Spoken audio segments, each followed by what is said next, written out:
آج ہم پڑھیں گے کرم کے شب تاب بھی یہ فارسی آپشنل اور اس کی نیکسٹ نظم ہے۔ اور کرم کے شب تاب کا مطلب ہوتا ہے رات کو چمکنے والا کیڑا یعنی کہ جگنو۔ تو اس نظم کے اندر ہم خودی کے بارے میں دیکھیں گے۔ مثال جو ہے جگنو کی ہے، لیکن جگنو کو سامنے رکھتے ہوئے اقبال ہمیں محنت کا درس دیں گے، خودی کا درس دیں گے اور جذبہ عشق کو پروان چڑھانے کے حوالے سے بات کریں گے۔ مثال کے طور پہ پہلے بند میں کہتے ہیں یک ذرہ بے مایا متائے نفس اندوخت، ایک چھوٹے سے کیڑے نے اپنے نفس کی آگ کو اتنا جلایا، شوق این قدرش سوخت، اپنے شوق کو اتنا جلایا کہ پروانگی اموخت، کہ اس نے اڑنا سیکھ لیا۔ اور پھر کیا کیا اس نے؟ پہنائے شب افروخت، اس نے رات کو جو ہے وہ لباس پہنا دیا، روشنی کا لباس پہنا دیا۔ یعنی کہ چھوٹا سا کیڑا ہے، وہ اپنی محنت کے بل بوتے پر جو ہے خود کو جلا کر دوسروں کو فائدہ پہنچا سکتا ہے۔ تو تم بھی جو ہے اے نوجوانوں، تم بھی ایسا ہی کر سکتے ہو۔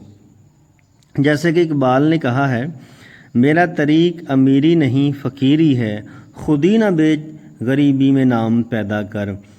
ٹھیک ہے، تو خودی کا درس بھی اس میں ہوگا۔ چلتے ہیں جی نیکسٹ بند پہ۔ نیکسٹ بند میں کہتے ہیں جگنو کے بارے میں وماندہ شعائے کے گرا خرد و شرر شد، ایسا لگتا ہے کہ جیسا یہ پیچھے رہ جانے والی ایک کرن ہے۔ کس کے پیچھے رہ جانے والی؟ یعنی کہ ستارے جا رہے ہیں اور یہ پیچھے رہ جانے والی کو کرن مجھے لگ رہی ہے۔ از سوز حیات اس کے کارش ہما زر شد، یہ اس کی زندگی کا سوز ہی ہے، تڑپ ہی ہے، مسلسل محنت ہی ہے، جس کی وجہ سے اس کے تمام کام جو ہیں وہ سونا بن گئے ہیں۔ دارائے نظر شد، اور یہ سب کی آنکھ کا تارا بن چکا ہے۔ یعنی کہ اس نے خود کو جلایا ہے اور اب دوسروں کو جو ہے وہ فائدہ پہنچا رہا ہے۔ لیکن تیسرے بند میں شاعر کہتا ہے پروانہ بے تاب کہ ہر سو تگو پو کرد، اس بے تاب پروانے نے ہر طرف جو ہے وہ کوشش کی۔ بر شمع چنان سوخت، خود کو شمع پر اتنا جلایا کہ خود را ہما او کرد، کہ خود کو بھی وہی کر لیا۔ ترک من و تو کرد، میں اور تو کا جو تصور ہے وہ ختم کر دیا۔ یعنی کہ میں اور تو، یعنی کہ ایک میں ہوں اور ایک تم ہو، یہ فرق اس نے ختم کر دیا ہے۔ اصل میں شاعر یہاں پہ ایک اصطلاح ہمیں یاد رکھنی، فنا فی المحبوب ہونا، یعنی کہ محبوب کی محبت میں اس قدر جلانا خود کو کہ خود ہی وہ بن جانا۔ اب یہاں پہ پروانے نے شمع کے اوپر خود کو اتنا جلایا ہے کہ خود ہی شمع بن گیا ہے۔ یعنی کہ کہتے ہیں نا رانجا رانجا کر دی ہن میں آپ پہ رانجا ہوئی، سدو مینو دے دو رانجا ہیر نہ آکھو کوئی، رانجا میں وچ میں رانجے وچ غیر خیال نہ کوئی، میں نہیں او آپ ہے اپنی آپ کرے دل جوئی، جو کچھ ساڈے اندر وسے ذات او ساڈی سوئی، جس دے نال میں نہیں لگایا او ہو جیسی ہوئی، چٹی چادر لا سٹ کڑیے پہن فقیرہ لوئی، چٹی چادر داغ لگے سی لوئی داغ نہ کوئی، تخت ہزارے لے چل پھلیا سیالنی ملے نہ ڈھوئی، رانجا رانجا کر دی ہن میں آپ پہ رانجا ہوئی۔ تو اس کی نظر اس میں فنا فی المحبوب ہونا، ٹھیک ہے، جو ہے وہ بتایا گیا ہے۔ ٹھیک ہے جی، اس کے بعد اگلا چوتھا بند ہے یا اختر با کمینے، یا اختر کہ ماہی مبین با کمینے، یا ایک تو چھوٹا سا ستارہ ہے، اختر ہے چھوٹا سا ستارہ، ماہ مبین با کمینے، جس کی گھات میں جو ہے وہ چاند لگا ہوا ہے، نزدیک تر آمد با تماشائے زمینے، تو زمین کے تھوڑا سا اتنا قریب آ چکا ہے کہ اس کا نظارہ کرنے کے لیے زمین کے قریب آ چکا ہے۔ از چرخے بارینے، یعنی کہ نزدیک کے آسمان سے تو قریب آ چکا ہے۔ ٹھیک ہے، تو اس کے اندر بھی وہی چیزیں ہوں گی محنت کے حوالے سے. لیں جی نیکسٹ 5واں بند ہے، یا ماہ تن کے زو کے بیک جلوائے تمام است، اے چھوٹے سے تن کے زو تیری جو روشنی جو ہے ایک ہی وقت میں تمام ہو جاتی ہے. ماہ کے برو منت خورشید حرام است، تو ایسا چاند ہے کہ جس کے اوپر سورج کی روشنی حرام ہے. آزاد مقام است، تو مقام سے آزاد ہے، یعنی کہ تیرا کسی کے اوپر احسان نہیں ہے، تو نے خود محنت کی ہے، اپنے بازوؤں پہ اوپر تم نے یہ روشنی پیدا کی ہے.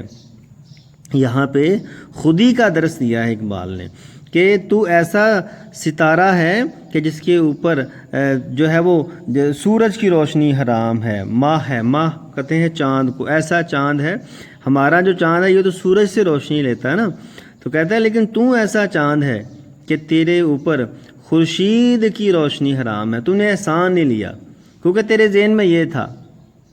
اے طائر لاہوتی اس رزق سے موت اچھی، جس رزق کی آتی ہو پرواز میں کوتاہی. خودی کو کر بلند اتنا کہ ہر تقدیر سے پہلے خدا بندے سے خود پوچھے، بتا تیری رضا کیا ہے. اس کے بعد اگلا بند 6واں بند ہے، اے کرم کے شب تاب سراپے تو نور است، اے رات کو چمکنے والے جگنو تو سرتاپا روشنی ہے. پروانہ تو یک سلسلہ غیب و حضور است، تو ایک ایسا پروانہ ہے کہ جس کی روشنی کبھی بجھ جاتی ہے کبھی ظاہر ہو جاتی ہے. اور آئین ظہور است، تو جو ہے ظاہر ہونے کا دستور ہے. یعنی کہ اس کے اندر بھی اقبال نے وہی تمام چیزیں جگنوں کی صفات ہی بیان کی ہیں، لیکن تشریح میں آپ ایک ہی تشریح کر لیں، سب بھی اسی کے اندر ایڈ ہو سکتی ہے. اس کے آگے در تیرا شبان مشعل مرغان شب استی، کہتا ہے رات کو تو جو اڑنے والے پرندے ہیں ان کے لیے تو ایک روشنی کی مشعل ہے. از سوز چے سوز اس کے در تاب و شب استی، در تاب و تب استی، وہ کیا تڑپ ہے، وہ کون سی تڑپ ہے جس کی وجہ سے تو اتنا بے قرار ہے. گرم طلب استی، کسی چیز کی طلب میں تو سرگرم ہے. یعنی کہ یہاں پہ بھی اس نے خدمت خلق کا ٹچ دیا ہے لوگ وہیں جہاں میں اچھے آتے ہیں جو کام دوسروں کے. ٹھیک ہے، تو وہ تڑپ کیا ہے؟ تڑپ یہی ہے کہ جذبہ عشق ہے نا اس کے اندر، اس وجہ سے وہ محنت کر رہا ہے. مائم کے ماندے تو از خاک دمیدے، کہتا ہے جیسے تو مٹی سے پیدا ہوا ہے، ہم بھی مٹی سے پیدا ہوئے ہیں. دی دیم تپی دیم ندی دیم تپی دیم. لیجیے آگے 6واں بند. 6 بند میں شاعر کہتا ہے کہ مائم کے ماندے تو از خاک دمیدے، یعنی کہ ہم بھی تیری طرح ہی مٹی سے بنے ہیں. دی دیم تپی دیم ندی دیم تپی دیم، جس نے دیکھا وہ بھی تڑپا، جس نے نہیں دیکھا وہ بھی تڑپا. یعنی کہ خدا تعالیٰ کا جس نے دیدار کیا وہ بھی تڑپا، جس نے نہیں کیا وہ بھی تڑپا. اور پھر کہتا ہے جائے نہ رسیدے، ہم نے کسی بھی جگہ پہ جو ہے وہ سکون نہیں پایا، منزل مقصود تھے پھر بھی ہم دور رہے.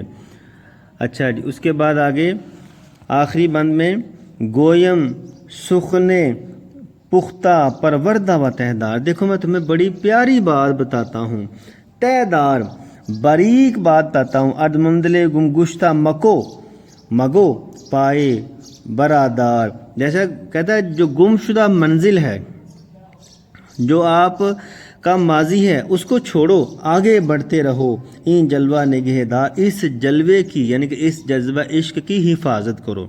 مطلب یہ نہ کہو کہ پدرے ماں سلطان بود، میرا باپ جو ہے وہ بادشاہ تھا. ٹھیک ہے، تو یعنی کہ یہ نہ کہو کہ ہم ماضی کے اندر یہ تھے، ہمارے بڑے بڑے سائنٹسٹ تھے، ہم بہت زیادہ عظیم قوم تھے لیکن اب ہم تباہ ہو گئے ہیں. یہ چھوڑو، ماضی کی باتیں چھوڑو، کیونکہ ماضی میں جو ہو چکا ہے ہم اسے بدل نہیں سکتے، اور مستقبل جو آنے والا ہے اس کے اوپر حال میں رہو اور اس جذبہ عشق کی حفاظت کرو.